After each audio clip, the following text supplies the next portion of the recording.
이스라엘과 납달리와 베냐민에 대해서 말씀을 하고 있습니다. 이사갈과 납달리와 베냐민. 이사갈의 뜻은 무엇이냐? 이제 이름의 뜻이 굉장히 중요한데요.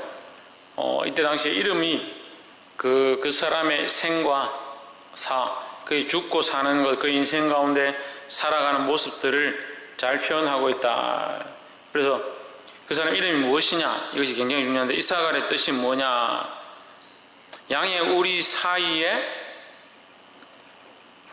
꿇어 앉은 건강한 낙이. 이사갈의 뜻이 그래요. 양의 우리 사이에 꿇어 앉은 건강한 낙이. 양의 우리 사이에 꿇어 앉았다. 뭐가? 나귀가 양의 우리에 왜 있냐? 그래, 이사갈이 자기가 서야 될 자리가 아닌 자리에 쓸데없이 서 있는 거죠. 서 있는데 뭐가 문제냐? 건강한 게 문제다. 그러니까 육체가 건강하고 자기의 몸을 너무 신뢰하고 건강함으로 말미암아 주를 위해 쓰이고 이스라엘을 구원하는데 용사들로 쓰임받은 흔적들은 나옵니다만, 또한 한편으로 건강한데 자기 자리를 잘못 찾고 그 건강을 잘못 쓰고 그 육체의 강건함을 엉뚱한 데 쓰다 보니까 잘못된 실수들을 한다라는 거예요. 우리가 야곱의 첫째 아들이 누굽니까? 야곱의 첫째 아들이 누구예요? 야곱의 첫째 아들 몰라요? 야곱의 첫째 아들 하는데 한참 고민해요. 야곱의 첫째 아들이 건강하고 첫째고 장자고 장자의 명분을 받았는데 자기 육체를 잘못 쓰다가 그 장자의 명분을 빼앗겨 버렸다는 거죠. 마찬가지로 이사갈도 육체가 건강한데 이 건강함을 가지고 주를 위해 쓰지 못하고 잘못된 데 쓰다가 보니까 이게 크게 쓰임받지 못하는 그런 모습이 되어버렸다는 거예요. 우리 건강함이 있으면 건강함을 가지고 누구를 기쁘시게 해야 된다? 하나님을 기쁘시게 해야 된다. 육체가 강건하면 육체의 기회를 삼지 말고 육체를 위하여 무엇을 마실까, 무엇을 먹을까, 무엇을 입을까 거기 쓰지 말고 육체를 위해 살지 아니하고 하나님의 영광을 위해 써야 되는 겁니다. 할렐루야. 사람들은 그런 착각들을 하는 거예요. 왜 나에게 이런 건강한 몸을 주시고 나에게 이런 자유로운 생각들을 주시고 나에게 이런 자유로운 영혼을 주셔가지고 나로 자꾸 죄를 짓게 만드냐? 나에게 재물을 주시지 않았으면 내가 죄를 안 지었을 거 아니냐? 이런 헛소리를 하는 거예요. 대도 안 한 소리를. 제가 오늘도 이제 승리하고 차를 타고 가면서 제가 얘기를 했어요. 우리가 생각이 자유로울 수 있다. 우리가 어떠한 생각을 품을 수도 있다. 생각을 하다 보면 엄란한 생각도 들기도 하고 생각하지 말아야 될 생각들도 들어오기도 하고 화가 나기도 하고 이상한 감정들이 들어오기도 하고 슬픔 생각들이 들어올 수도 있다. 그 드는 것이 죄가 아니다. 그런 감정들이 우리에게 오는 것이 죄가 아니다. 우리가 분을 내는 게 죄가 아니라 그것으로 틈을 내는 것, 사단이 기회를 삼도록 하는 것, 그것이 죄를 짓게 하는 것이다 했습니다. 그래서 우리 안에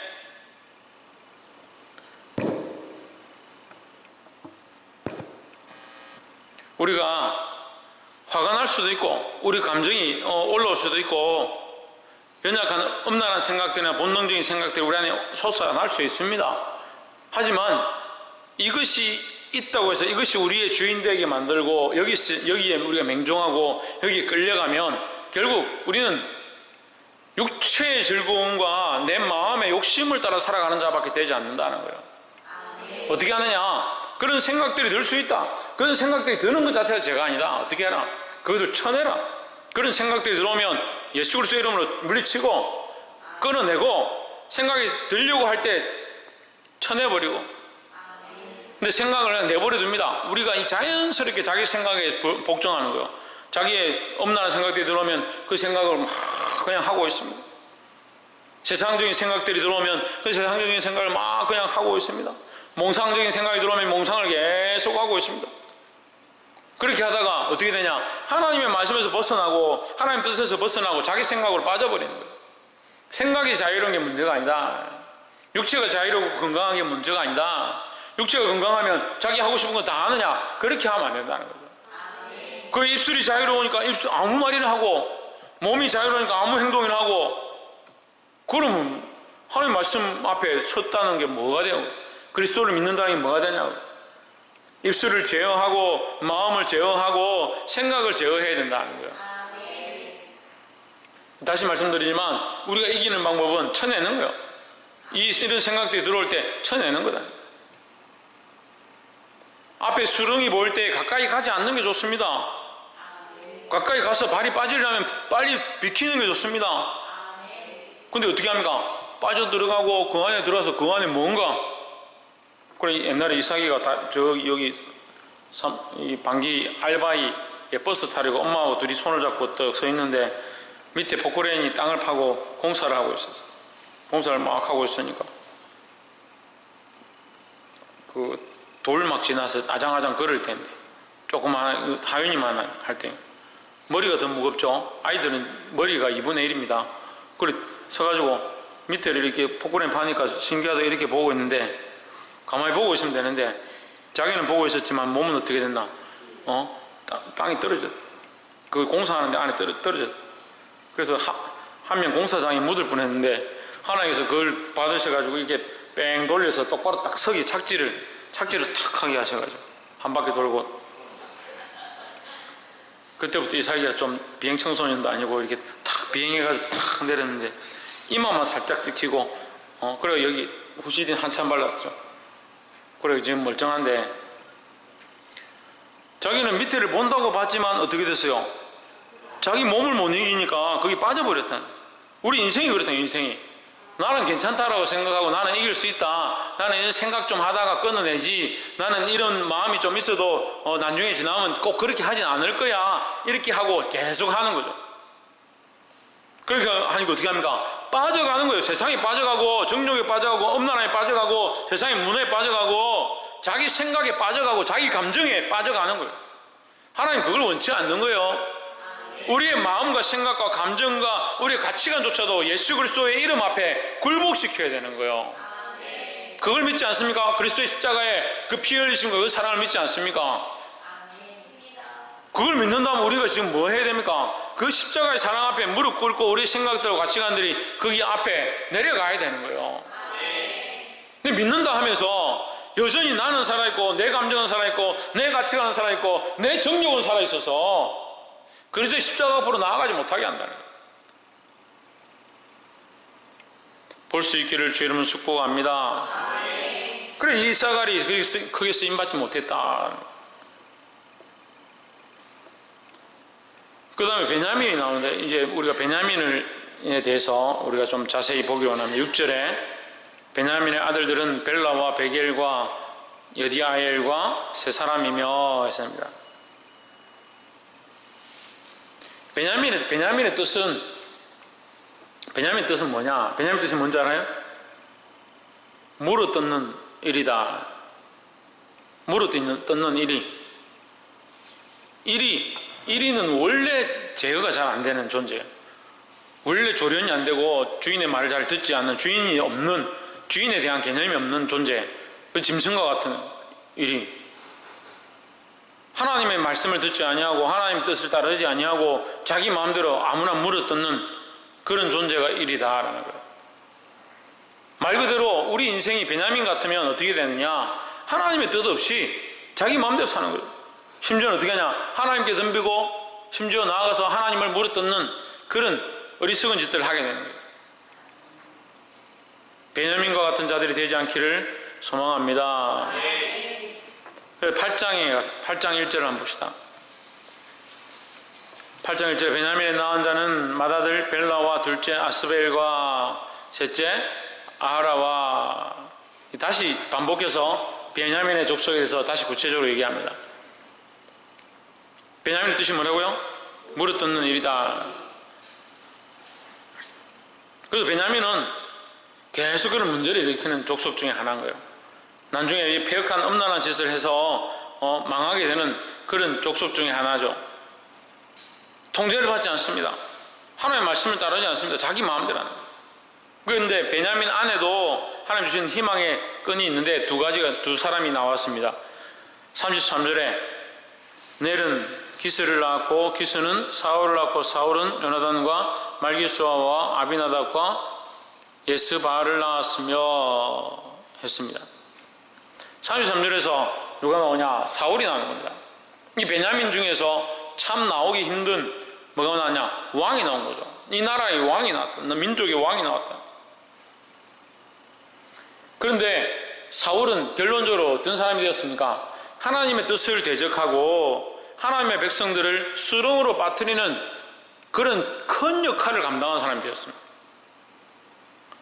사울은 첫 번째 왕으로 세워져서 이스라엘을 하나님 앞으로 바로 인도하고 하나님 뜻을 이룰 거룩한 자로 세워져서 성령의 충만함을 입었지만 결국 어떻게 했냐? 자기 욕심에 끌리고 자기 자리에 연연하고 자기가 하고 싶은 대로 제사장의 자리를 탐하다가 제사장만 할 수 있는 그 제사의 자리를 자기가 함부로 하려고 하다가 결국 하나님 앞에 버림을 당해요.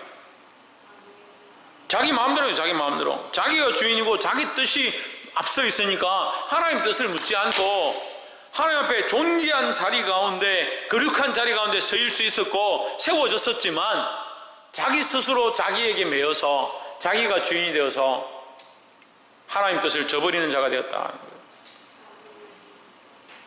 자기 뜻을 쫓아가는 것이 결국 뭐다? 하나님을 대적하는 것이다는 거죠. 이게 물어뜯는 일이가 된 겁니다.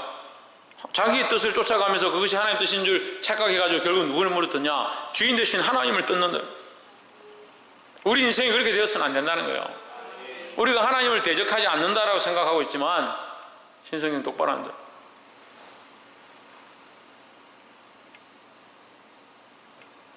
우리는 하나님 대적하지 않고 있다고 생각하지만 자기 뜻대로 사는데 자기 하고 싶은 대로 사는데 지훈아 어떻게 하나님 대적한 것이다? 자기 하고 싶은 대로 자기 뜻대로 사는 것 그것이 하나님을 대적하는 것이다는 거예요. 이 오늘 이 사울의 이 어리석은 모습이 우리가 알게 되고 이 어리석은 모습을 버리기를 주의 이름으로 축복합니다. 그럼 반대로 얘기하면 사울은 얼마든지 하나님 뜻대로 하나님의 영광을 드러내고 하나님의 편에서 거룩한 일들을 감당할 수 있는 초대 왕이 될 수 있었다는 거죠. 근데 결국 자기 영광, 자기 존귀, 자기의 그 기득권을 놓지 않으려고 하다 보니까 오히려 하나님 앞에 철저하게 버림받는 자가 되었다는 겁니다. 볼 수 있기를 주의 이름으로 축복합니다. 34절 요나단의 아들은 머릿발이라 머릿발이 미가를 낳았고 했습니다. 그 두 번째 우리가 마지막으로 봐야 될 인물은 누구냐? 이 베냐민 족속 안에 요나단이라는 거죠. 베냐민 족속이 물론 물어뜯는 일이었지만 물어뜯는 일이가 된 자는 사울과 같은 자. 하지만 그 안에도 믿음으로 살아서 물어뜯지 않는 일이가 있다. 물어뜯지 않는 자가 있다. 누구냐? 요나단과 같은 자. 사울은 자기의 기득권, 그 자기의 왕위를 빼앗기지 않으려고 정신이 혼미해져 가면서도 창을 집어던지는 그런 역할을 했지만 요나단은 어떻게 합니까? 자기의 왕자의 그 자리를 내어주면서 목숨을 걸고 누굴 지킵니까? 다윗을 지켰다. 하나님께서 세우신 그 왕의 자리, 다윗을 세우시리라 한 그 약속을 오히려 요나단이 지켜줬다라는 거죠. 어떻게 보면 이 요나단은 자기 기득권을 더 세우고 이제 내가 왕의 자리를 물려받아야 하는데 내가 왕이 될 건데 어째서 지금 다윗이 이렇게 하느냐? 얼마든지 자기 생각을 앞세우고 자기가 하고 싶은 것들을 앞세울 수 있었지만 그는 그것을 포기했다는. 그게 뭐냐? 그게 이 요나단의 어떤 행동이냐? 공의를 세우는 행동이라는 거예요. 자기의 유익보다는 하나님의 유익을 구하는 거, 자기의 의보다는 하나님의 의를 세우는 거, 하나님의 뜻을 세우는 거, 그게 공의라는 거예요. 우리가 알고 있는 공법은 세상이 다 인정하는 그 질서를 지키는 거, 세상 앞에 다 공평하게 살아가는 거, 그것이 공의고 공법이다 생각하지만 이 요나단의 관점은 뭐냐? 백성들이 다 자기를 왕으로 생각해도 하나님이 다윗을 왕이라 하시니까 나는 왕이 되지 않겠다. 다윗에게 그 자리를 양보하고 다윗을 끝까지 사랑했던 참 공의의 선자의 모습을 가졌다라는 거예요. 사랑하는 성도 여러분, 우리가 이런 모습들을 가져야 될 점 있습니다.